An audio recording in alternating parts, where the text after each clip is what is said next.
The phone rang at 11:47 p.m. Corvin Drake did not look up from the contract on his desk. His assistant knew better than to let personal calls through at this hour. His empire ran on discipline, on silence when silence was required. The phone rang again. He picked it up without looking at the screen. Drake. Mr. Drake. This is Mercy General Hospital in Atlanta. We're calling about a patient currently in our emergency unit. You are listed as secondary emergency contact. Corvin set down his pen. Who is the primary? The primary contact is currently unresponsive, sir. We were unable to reach them. He was already reaching for his jacket. Hospitals didn't call twice unless something was broken. Give me a name. A brief pause on the other end. The patient's name is Zephyr Hale. The room went still. Not quiet. Still. The kind of still that happens when the brain registers something it was not built to handle. Corvin's hand tightened around the phone. He hadn't heard that name in 8 months. 8 months since the papers were signed. 8 months since Zephyr walked out of his life without looking back. And now a hospital was calling him at midnight using a name he had tried and failed to stop thinking about. What happened? His voice was flat, controlled. Mr. Hale collapsed earlier tonight. He's stable but sedated. We're managing his condition. However, we need someone present immediately. Another pause. Longer this time. For the children. What children? Sir, there are 2 infants. Twins. They were listed under Mr. Hale's emergency file. Given the circumstances, we need their secondary guardian present. Corvin's chest did something strange. He pressed the phone harder against his ear. What are their birth dates? The nurse read them off without hesitation. He did the math. He did it twice. The numbers didn't change. Hi viewers. Have you ever found out something that completely rewrote a memory you thought you understood? Tell me in the comments what that felt like. He was already moving toward the elevator. Phone still pressed to his ear. Jacket half on. I'm on my way. The drive to Mercy General took 19 minutes. Corvin ran 3 yellow lights. His driver said nothing. His security team followed without being told. The city blurred past the tinted windows, all glass and neon and rain, and Corvin sat in the back seat with his hands flat on his thighs and said absolutely nothing. He was thinking about dates. He was thinking about math that refused to go away. When the elevator opened on the 4th floor, a nurse in blue scrubs walked toward him with a clipboard and a careful expression.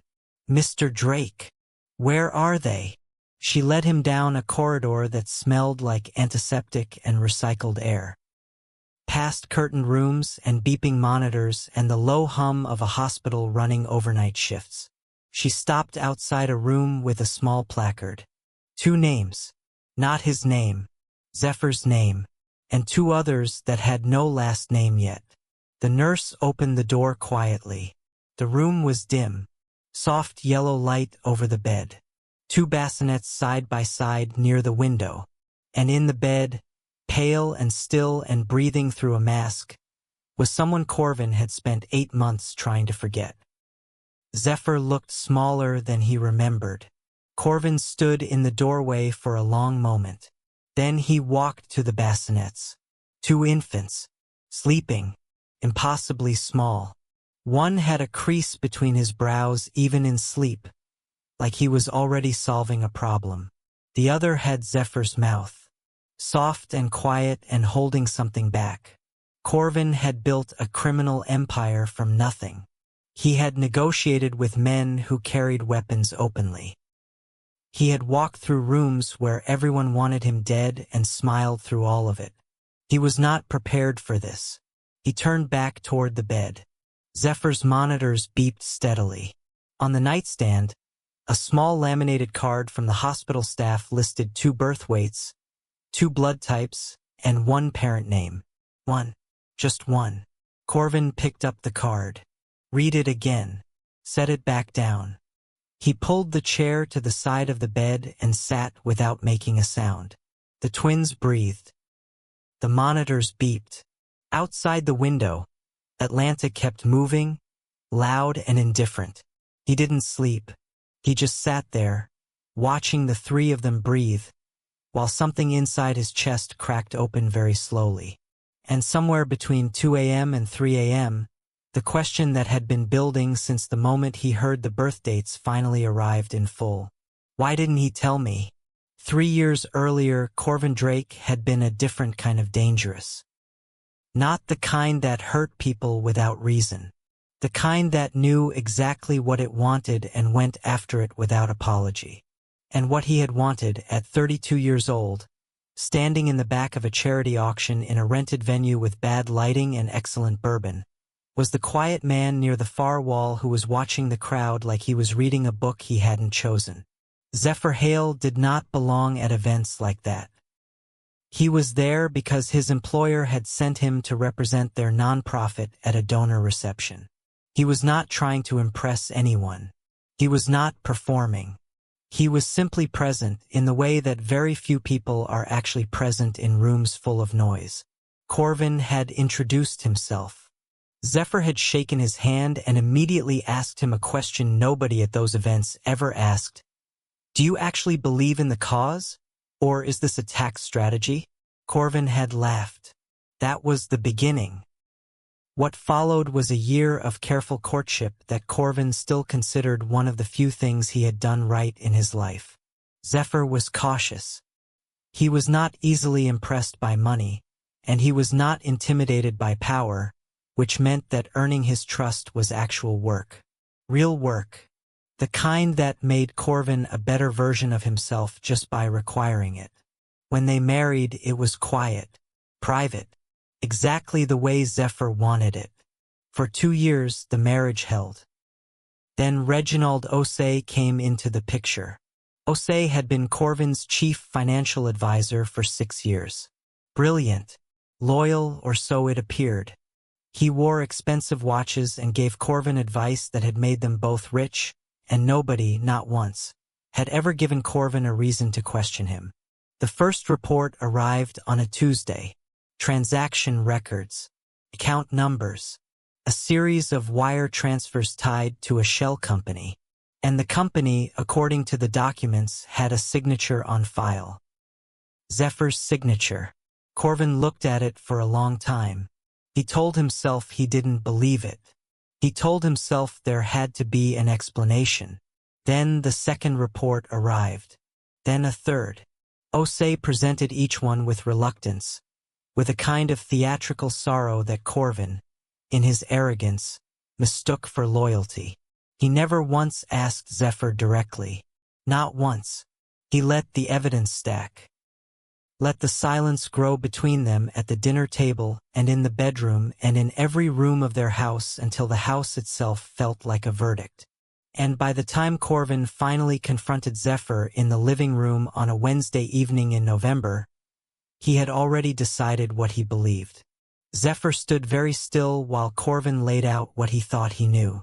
Then Zephyr said quietly, "You didn't come to me first. I'm coming to you now." No. Zephyr's voice did not shake. That was the part Corvin would remember later. It did not shake. You already decided. You came here to tell me what you decided. That's different. Corvin had no answer for that. 48 hours later, the divorce was filed. It was public. Corvin's legal team made sure the language was clean, but the implication was clear. Zephyr Hale had violated the terms of the marriage. He would receive nothing. He would say nothing. Zephyr signed without a lawyer present. He walked out of the building in the same coat he had worn to that charity auction 3 years earlier. He didn't look back. What Corvin did not know, what he would not know for another 8 months, was that Zephyr was already carrying 2 lives inside him when he signed those papers. And that he had made a decision, standing on that sidewalk in November, that he believed was the only way to keep them safe. The pregnancy test was positive on a Thursday morning, 11 days after the divorce was finalized. Zephyr sat on the bathroom floor of a rented room in a city he had moved to in a hurry, and he stared at the result for a long time. He was not surprised. He was terrified. He drove himself to a clinic that afternoon. A doctor he had never met before sat across from him with a clipboard and asked routine questions and then stopped mid-sentence when the ultrasound showed what it showed. "Mr. Hale." She turned the screen toward him. "You're carrying twins." He looked at the screen. Two small shapes. Two heartbeats. He did not cry in the clinic. He waited until he was in his car in the parking garage, and then he sat in the dark for 20 minutes and let himself fall apart. Just 20 minutes. He had already learned that the world did not wait for grief to finish before it required you to function. He thought about calling Corvin. He thought about it seriously. If he called Corvin, what would happen? Corvin would demand answers. Corvin would demand access. Corvin's lawyers would appear within hours, and Corvin's world, the one full of men who solved problems by removing them, would close around Zephyr and these two small lives before they ever had a chance to begin. The doctor had also told him something else. High-risk pregnancy. Both twins. Bed rest recommended after the first trimester. Close monitoring required. Stress was a threat they needed to take seriously.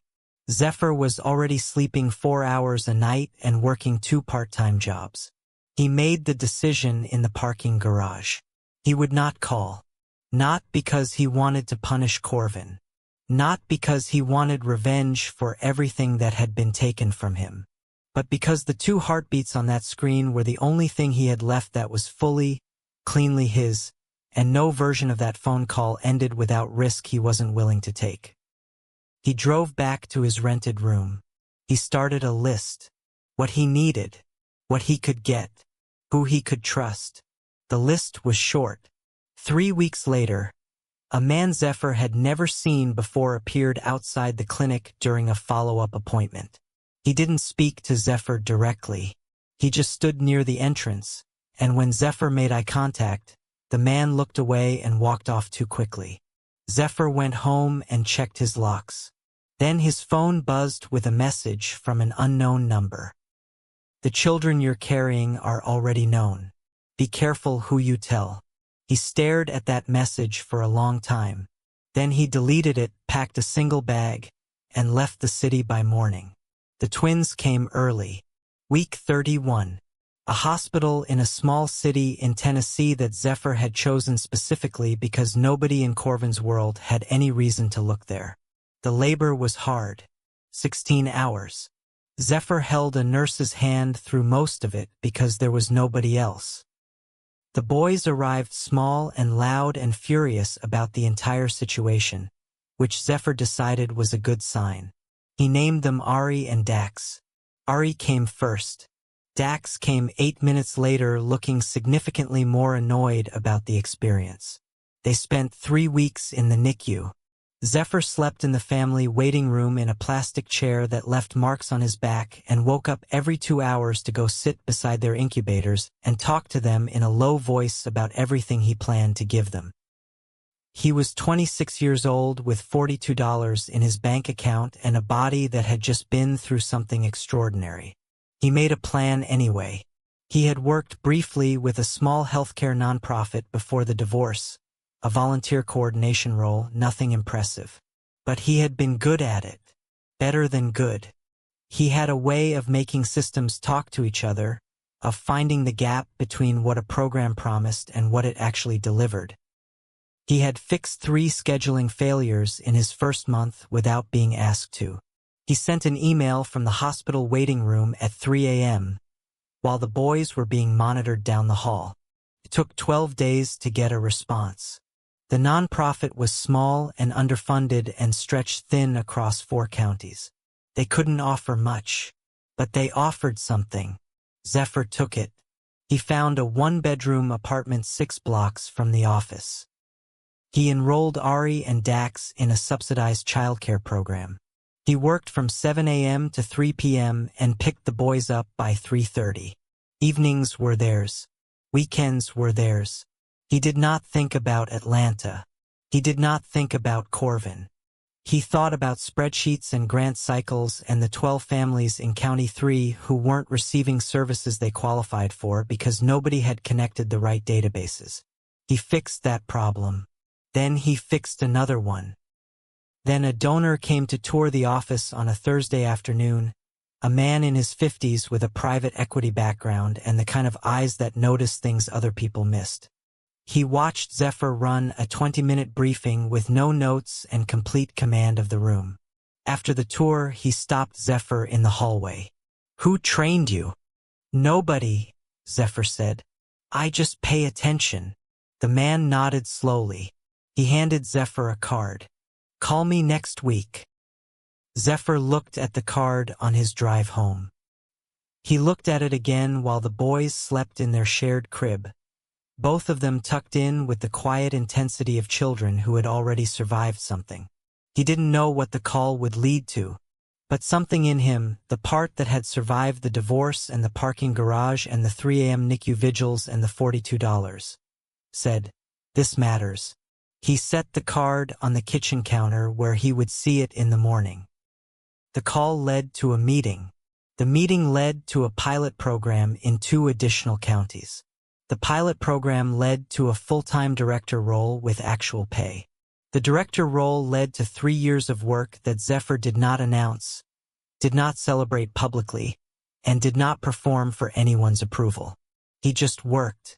He built a care coordination system from the ground up, linking rural clinics, community health workers, and insurance navigators in a way that cut service gaps by 31% in the first year. He hired people who were smarter than him in the areas where he was weakest, and he listened to them. He wrote grants and won them and wrote more. He made mistakes and fixed them and made notes so he wouldn't make the same ones again. By the time Ari and Dax were turning 3, the nonprofit had grown into a regional healthcare network operating in 9 counties across 2 states. And Zephyr had grown too. Not in the way people talk about on social media. Not with a moment or a montage. It was slower than that. It happened in the spaces between things, in the decision to sleep instead of obsess, to trust instead of control, to let a good thing be good without waiting for it to collapse. He stopped wearing his wedding ring on the day the divorce was finalized. He never considered wearing it again. Ari grew into a boy who asked too many questions and answered half of them before you finished asking. Dax grew into a boy who watched everything from a distance and then said one sentence that made you feel seen in a way you weren't prepared for. They were nothing alike. They completed each other in the way that things do when they started from the same place. Zephyr raised them on truth. Age-appropriate truth, but truth. They knew they had 2 parents. They knew one of them wasn't there. They did not yet know why. Then somebody started looking into his past. He noticed it the same way he noticed everything. Not dramatically, not immediately, but in the accumulation of small details that didn't fit. A background check request from a company he didn't recognize. A question from a new colleague who seemed to know too much about his previous city. A data request forwarded through the network's legal team that asked specifically about his personal employment history prior to joining the nonprofit. He forwarded the legal request to his attorney and said nothing to anyone else. 2 weeks later, Ari woke up at school with a fever that spiked too fast. By the time Zephyr got the call from the teacher, his son was already in an ambulance. By the time Zephyr reached the hospital, Ari was in surgery. And in the chaos of the intake process, in the 30 seconds where Zephyr's hands shook too hard to unlock his phone and someone from the admissions desk was asking for the emergency contact on file and Zephyr couldn't think, couldn't find the right name, couldn't remember what he had written down 3 years ago when he first set up the boys' records, the system defaulted to the secondary contact. The one Zephyr had listed on a form in a moment of exhaustion and unresolved feeling and something that was not quite hope. The phone rang in Atlanta. In a penthouse office where a man who had not slept properly in 8 months was sitting behind a contract he was supposed to be reading. And the name that came through the hospital's automated system was Corvin Drake's.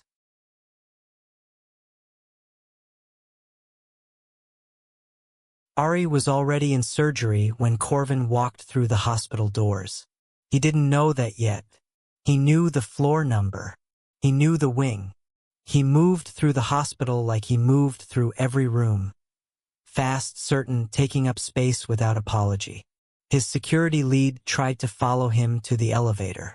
Corvin put a hand out without looking back. "Wait here." The elevator opened on the 4th floor and Corvin stepped out into a corridor that smelled like antiseptic and recycled air and something underneath both of those things that he couldn't name. A nurse intercepted him before he made it 10 feet. "Mr. Drake, where are they?" She hesitated. Just briefly. The kind of hesitation that means the answer is complicated. One of the boys was taken into surgery about 40 minutes ago. The other is in a monitored room just down the hall. Mr. Hale is with him. Surgery. The word landed differently than Corvin expected. He stood in the middle of the corridor for exactly 2 seconds. Then he started walking. The nurse said something behind him about checking in at the desk. He kept moving. Room 412. He pushed the door open and stopped. Zephyr was sitting in a chair beside a small hospital bed, holding the hand of a child who was asleep and hooked to a monitor that beeped in steady, patient intervals. He was not crying. He was not on his phone. He was just there, completely, quietly, fully there, the way Zephyr had always been present in rooms full of noise. The boy in the bed had Corvin's jaw. That was the first thing he noticed. The jaw and the crease between the brows, and the way even in sleep the child looked like he was preparing an argument. Zephyr looked up. The moment his eyes landed on Corvin, something shifted in his face. Not surprise, not fear. Something older than both of those things. Something that had already prepared for this moment and was simply watching it arrive. He did not stand up. He did not speak first. Corvin stepped into the room and let the door close softly behind him. He looked at the child, then at Zephyr, then back at the child. "How long?" he said, very quietly. "How long have you known?" Zephyr's hand stayed exactly where it was, wrapped around the boy's small fingers. "Since 11 days after the divorce was finalized." The monitor beeped. Corvin pulled the chair from the corner of the room and sat down across from Zephyr with the hospital bed between them, the sleeping child between them, 3 years of silence between them, and he did not trust himself to speak for a long moment. "Where is the other one?" "Surgery." Zephyr's voice was steady but thin at the edges. "His appendix. They caught it before it ruptured. The surgeon said he'll be fine." "He'll be fine," Corvin repeated, like testing the weight of the words. Zephyr watched him. "His name is Ari," Zephyr said. "This one is Dax." Dax stirred slightly in the bed, turned his face toward his father's hand, and went still again. Corvin watched that small movement and felt something in his chest that had no name in any language he spoke. He looked at Zephyr.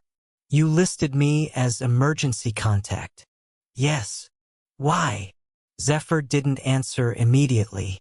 He looked at his son's sleeping face, then slowly back at Corvin. "Because whatever I think of you," he said, "they are still yours. And I was not going to be the reason they had no one if something happened to me." The monitor beeped. Corvin's jaw tightened. He didn't say anything for a long time. Then he noticed something near the door. A small detail, easy to miss. A security log clipped to the back of the visitor check-in sheet, the kind hospitals used for patients who had requested privacy protection on their records. Zephyr had flagged his own file. Not just the children's, his own. Corvin looked at the date the flag was placed. It was 2 weeks after the divorce. Something cold moved through him that had nothing to do with the air conditioning. Zephyr. Don't. I need to. Corvin. His voice was not raised. It was simply finished.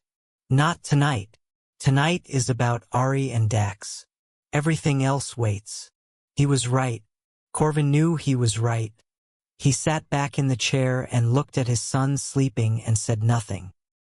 But his mind was already moving, already pulling at the thread of that security flag and the date attached to it and the question he hadn't been able to shake since he first got in the car. Why would Zephyr need to hide from someone? And who exactly was he hiding from? Ari came out of surgery at 4:22 a.m. The surgeon appeared in the doorway looking tired and competent and said the procedure had gone well, that Ari would be sore for a few days, and that he was asking for his dad before the anesthesia had fully cleared. Zephyr was already standing. Corvin watched him move down the hall. Quick, steady, zero hesitation. The walk of someone who had been doing this alone for a long time and had gotten very good at it. He sat alone in room 412 with Dax asleep in the bed and the monitor beeping and the fluorescent light humming overhead, and he thought about the security flag. He pulled out his phone. He sent one text to his head of investigations. 3 words. Pull everything. Tonight. Then he put the phone away and went to find his sons. Ari was groggy and small and wrapped in a blanket that had cartoon dogs on it. Zephyr was sitting on the edge of the bed, one hand on Ari's back, talking to him in the low, certain voice that Corvin recognized from years ago. The voice Zephyr used when he wanted you to believe something was going to be okay because he had already decided it was. Corvin stood in the doorway. Ari looked up at him through heavy eyelids. "Who's that?" he asked Zephyr. Zephyr's hand paused on his son's back. "Just for a second. Someone who came to make sure you were okay," Zephyr said. Ari considered this with the gravity of a child running a fever after surgery. "Okay," he said, and closed his eyes again. Corvin stepped into the hallway before Zephyr could see his face. He stood with his back against the wall and looked at the ceiling and breathed. An hour later, Zephyr found him there. They stood in the corridor with the nurse's station humming at the far end and the first gray light of morning starting to show through the window above the stairwell. "I want to understand," Corvin said. "I know you do. Not as an accusation." "I'm not," he stopped, started again. "I looked at the birth dates, Zephyr. I looked at them the second the nurse said them. I know when they were conceived. I know you know. Then help me understand why you didn't. Because of exactly what was happening when I found out." Zephyr's voice was quiet, even, like someone who had rehearsed this conversation not to perform it, but just to survive it. "You had already decided I was guilty. Your legal team had already frozen my accounts. I was being publicly described as someone who had stolen from you. And you never, not once, sat down with me and asked me if it was true." Corvin said nothing. "If I had called you and said, 'I'm pregnant,' what would have happened, Corvin? Your lawyers would have come. Your people would have come. And I would have been fighting a custody battle from inside a criminal accusation I didn't have the resources to fight. I would not have. You already had." The words were not angry. They were just true. "You already made a choice without me. I made one too." The morning light grew by inches. Corvin turned to look at her directly. "Tell me about the security flag on your hospital record." Zephyr went still. 2 weeks after the divorce," Corvin said. "You flagged your own file." "Zephyr, who were you hiding from?" A pause. "Long enough to mean something." "I received a message," Zephyr said finally, "right after I found out I was pregnant, telling me the babies were already known, that I should be careful." The air in the hallway changed. Corvin's voice dropped. "From who?" "Unknown number. I deleted it. But I moved cities the next morning. Corvin stood very still. An unknown contact. A warning. Zephyr moving in the middle of the night with an unborn pregnancy he was keeping quiet. And a divorce that had happened so fast, on evidence so clean, that Corvin had never once stopped to question where it came from. His phone buzzed. A message from his investigations team. 2 words. Call now. He looked at Zephyr. I need to take this. Zephyr nodded. Corvin walked to the stairwell and pushed through the door and stood in the gray concrete quiet and answered the call. What he heard in the next 4 minutes would take a full week to fully process. But the first sentence alone was enough to make him sit down on the cold stairwell steps. Mr. Drake, the transaction records that were presented to you 3 years ago were fabricated. Every one of them. The investigation took 6 days. Corvin did not sleep much during those 6 days. He moved between his office, the hospital, and a secure operations room where his team worked through the documents with 2 forensic accountants and a cybersecurity firm he had used once before and trusted completely. The picture that emerged was not complicated. It was just ugly. Reginald Osei had been skimming from Corvin's accounts for 18 months before the divorce. Not large amounts, careful amounts. The kind that disappear inside quarterly reporting if you don't know exactly where to look. He had been moving money through a series of shell companies, and when the accumulation reached a number that made exposure inevitable, he had needed a solution. The solution was Zephyr. Osei had access to Zephyr's digital signature, an administrative oversight from when Zephyr had briefly assisted with a charitable foundation operating under Corvin's holdings. He used it, copied it across a set of documents he built from scratch, created a paper trail that pointed directly at Zephyr and away from himself. Then he brought it to Corvin, with reluctance, with sorrow, with the performance of a loyal man doing a painful duty. And Corvin had believed him. Pause on that. A man who had spent 15 years building a criminal empire on the ability to read people, to know in a room within minutes who was lying and who wasn't, had looked at his most trusted advisor performing grief and believed every word. Because he wanted to. That was the part that cost the most. The doubt had already been planted in Corvin's mind before Osei ever walked through the door. Small things. Rumors carefully placed. Whispered questions from people on the periphery of their social circle who Corvin later realized were connected to Osei in ways he hadn't tracked. The ground had been prepared. By the time the documents arrived, Corvin was already leaning toward a conclusion he had been guided toward for months. He had been managed. The most dangerous lies are the ones that confirm what fear already told you. Osei had also done one more thing. This was the detail that came in on day 5, and it was the one Corvin sat with the longest. Osei had sent the warning message. The one Zephyr received the night he found out he was pregnant. The unknown number. The children are already known. Be careful. It was not a threat exactly. It was pressure. A way of ensuring Zephyr stayed gone. Stayed quiet. Stayed out of Corvin's orbit long enough for Osei to complete what he had started. If Zephyr ran, there would be no reconciliation. No second conversation. No moment where Corvin looked at his husband and thought, something here doesn't add up. Zephyr had run. And Osei had counted on exactly that. By day 6, Corvin had enough to hand to federal prosecutors. The financial crimes alone carried serious time. The manufactured evidence. The deliberate targeting of an innocent person in a way designed to permanently destroy their credibility and their marriage. Corvin sat in the operations room on the 6th evening and looked at the full file spread across 3 monitors. He thought about Zephyr on the sidewalk in November, 3 years ago, signing papers without a lawyer. He thought about the coat, the way he didn't look back.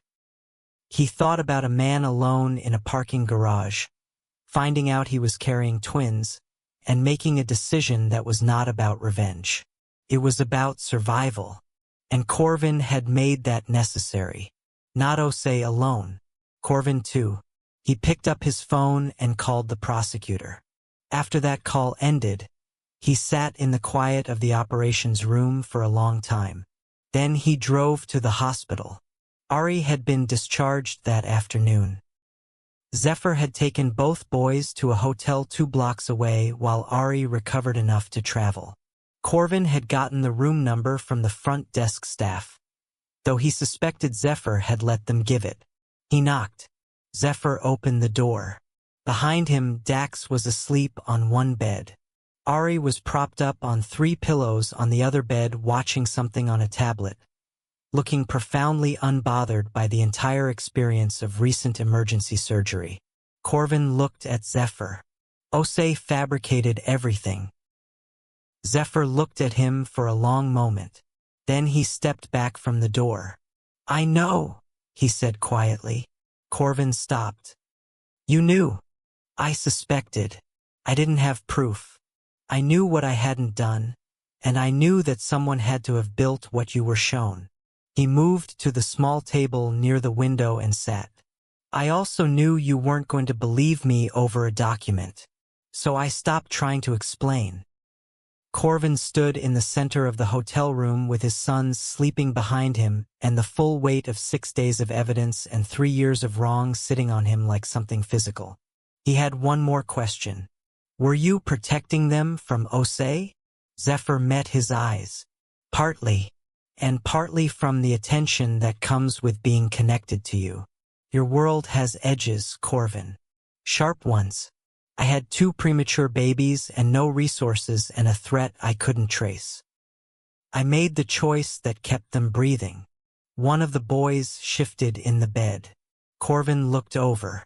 Ari had fallen asleep with the tablet still running in his lap. He looked exactly like Zephyr when he slept. Corvin crossed the room quietly and lifted the tablet and set it on the nightstand and pulled the blanket up without thinking about it. Just did it. The way you do things when they feel like something you were always supposed to be doing. He turned around. Zephyr was watching him. Neither of them spoke.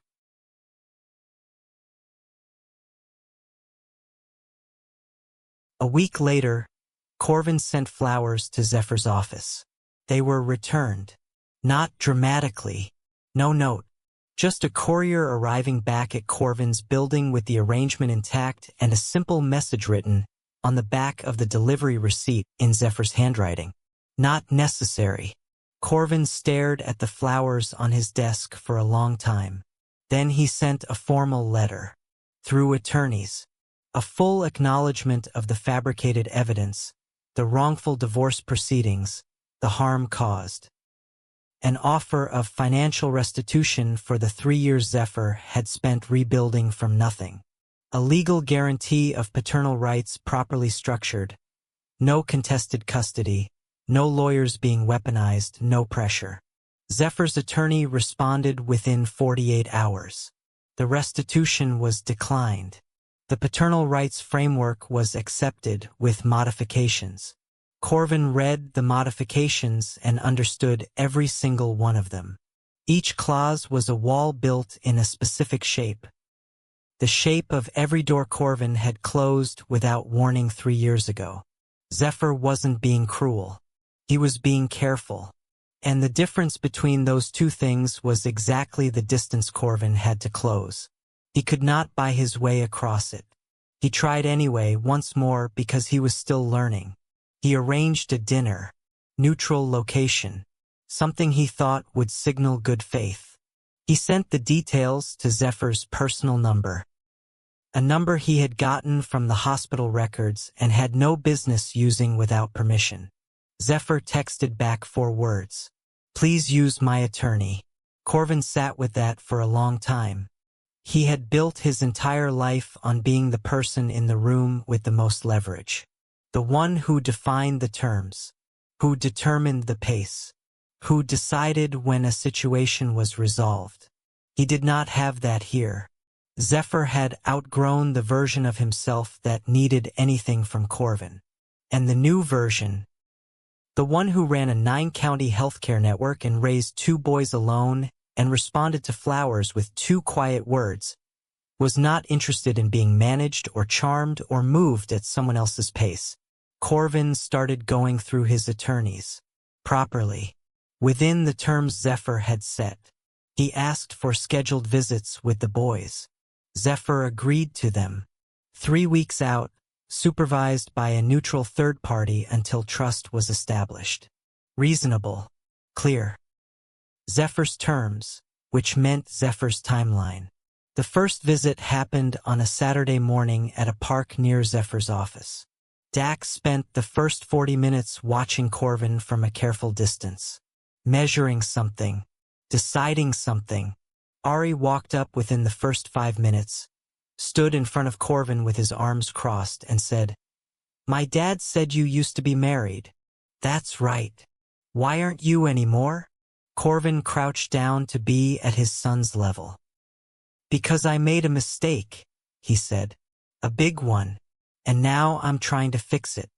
Ari considered this with the same focused intensity he apparently applied to everything. "Can you fix it?" Corvin looked up. Zephyr was standing 20 feet away, watching, giving them space, his coffee cup in both hands. "I don't know yet," Corvin said. "That depends on a lot of things."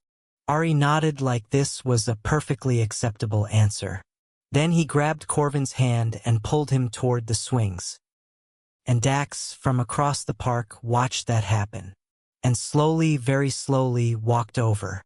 That night, Ari and Dax sat at the kitchen table while Zephyr made dinner, and Ari asked, in the direct way that he asked everything, "Dad, why does he live somewhere else?" Zephyr set down the spoon. He turned around. He sat down at the table across from his sons and looked at their faces, one impatient, one waiting, and chose his words the way he chose everything now, carefully, without performance. "Because trust is a thing you build," he said, "and sometimes it has to be rebuilt, and that takes time." Dax looked at him. "Is it being rebuilt?" Zephyr was quiet for a moment. "We're trying." The twins turned 4 on a Saturday in March. Zephyr rented a small event room at a community center near his office. Nothing elaborate. A balloon arch in yellow and green, Ari's choice, and a cake with 2 separate designs because Dax had refused to share the design and Zephyr had decided this was a battle not worth having. He invited 12 children from the boys' daycare, a few colleagues from the network, his neighbor Claudette, who had become something close to family over 3 years of shared dinners and emergency childcare, her teenage son Jalen, who had become Ari and Dax's favorite person on Earth for reasons that primarily involved video games. The room was full by 11 o'clock. Loud. The specific loud of small children who have been told there will be cake and are holding themselves together until that fact becomes reality. Zephyr moved through the room with the same ease he moved through everything now. He fixed a knocked-over juice cup. He mediated a dispute about a toy excavator. He helped Ari into his party hat 3 times because Ari kept pulling it off. At 12:15, there was a knock at the door. Zephyr had set 1 extra chair at the adult table. He had put it there that morning before the guests arrived, quietly, without telling anyone. He had stood and looked at it for a moment and then gone back to inflating balloons. He had not called to confirm. He had not sent a message through the attorneys. He had just left a chair. Corvin came through the door with 2 wrapped boxes and the particular stillness of a man trying very hard not to want more than he had been offered. He found Zephyr's eyes first. Zephyr held his gaze for 1 beat, then nodded very slightly. Corvin exhaled, crossed the room, set the gifts on the table, crouched to Ari's level, and Ari immediately grabbed his arm and pulled him toward the balloon arch to explain the color scheme in significant detail. Dax watched from across the room, then walked over, stood beside Corvin, didn't say anything, just stood there in the way Dax always communicated, through presence, not words. Corvin put a hand on his son's shoulder and said nothing either. That was enough. Zephyr watched from near the cake table. He watched Corvin listen to Ari with full, complete attention. Watched him crouch and laugh at something and answer a question wrong and get corrected immediately and accept the correction without ego. Watched him glance over at Zephyr once, carefully, the way someone does when they are not sure what they are allowed to have. Zephyr looked away. The party moved through its rhythm. Cake, chaos, the specific joy of 4-year-olds encountering frosting. Claudette made Zephyr laugh twice. Jalen let both boys beat him at something on a portable game system, which Zephyr suspected was deliberate. By 3 o'clock, the guests were gone. Corvin helped stack the chairs. He did it without being asked, without announcement. Just started doing it the way you do things when you are trying to prove you understand that help is not a transaction. When the last chair was folded, he picked up his jacket from the table. He stopped. "Thank you," he said, "for the chair." Zephyr looked at him. "Don't thank me yet," he said. It was a chair, not an answer. Corvin nodded. He understood that. "I know. I'm not asking for an answer." He paused. "I'm asking for the chance to keep showing up, whatever form that takes, whatever pace you set. I'm asking for the chance." Zephyr stood in the quiet of the emptied room. He thought about a parking garage in November, about $42 and a plastic chair and a laminated card with one name on it, about all the ways he had rebuilt something from nothing, not for Corvin, not against him, but for himself, and for the 2 boys who had Corvin's jaw and his own stubborn patience. He thought about the chair he had set that morning. He had known when he said it what it meant. Not forgiveness, not yet, but a door left open, just slightly, just enough. "Come to the next one," Zephyr said finally. "We'll see." That was all he said. Corvin picked up his jacket. He walked to the door. He paused with his hand on the frame and looked back once. At the deflating balloons, the frosting-streaked table, the 2 small pairs of shoes lined up by the entrance, one pair already untied. Then he stepped out. The door swung slowly behind him. It did not close all the way. Months later, people who had known Zephyr before, back when he was quietly falling apart inside a marriage and a life that didn't belong to him, would say he seemed lighter now. Not happier in an obvious way, just lighter, like a man who had stopped carrying something heavy and had not yet decided whether to pick it up again. At the twins' next birthday, there were 2 chairs beside Zephyr at the adult table. The story doesn't tell you whether both of them were filled. Some things are still being decided. Love can survive almost anything. Trust is different. Trust has to be earned in the same small, honest moments it was lost. And the only people who know whether those moments are happening are the ones living inside them. Zephyr knew that. He had always known that. And now, finally, so did Corvin. If this story moved you, if you've ever had to choose between protecting yourself and holding space for someone who hurt you, drop a comment and share what you decided. Your words might be exactly what someone else needs to hear today. Subscribe and turn on notifications so you don't miss the stories on this channel. Every one of them is built to remind you that you are not the only one carrying something.